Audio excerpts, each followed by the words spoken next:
Après avoir culminé à 5 582 points en séance, le CAC est retombé en territoire négatif et clôture ce soir en très légère baisse de 0,13% à 5 528 points après avoir enchaîné 4 séances de hausse successives. L'actualité a été dominée cette semaine par le changement de ton des banques centrales, que ce soit en Europe ou aux États-Unis. Les banquiers centraux sont parvenus à rassurer les marchés en confirmant qu'ils étaient prêts à assouplir leur politique monétaire pour soutenir la croissance. Et puis sur le SBF 120, Elior se distingue à la hausse grâce à Goldman Sachs qui passe à l'achat sur le dossier et a relevé de 3 à 15 euros son objectif de cours. Société Générale s'inscrit également dans le vert grâce à UBS qui réaffirme sa recommandation à l'achat sur la banque ainsi que son objectif de cours de 32 euros, ce qui implique un potentiel de progression de 47% selon le broker. Eh bien, les banques françaises sont désormais plus résilientes face à des banques centrales accommodantes.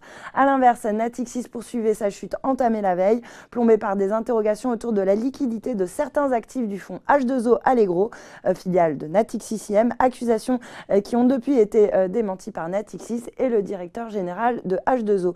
SES de son côté redonne du terrain alors qu'une banque a révisé à la baisse ses estimations liées au chiffre d'affaires et aux bénéfices par action pour 2019.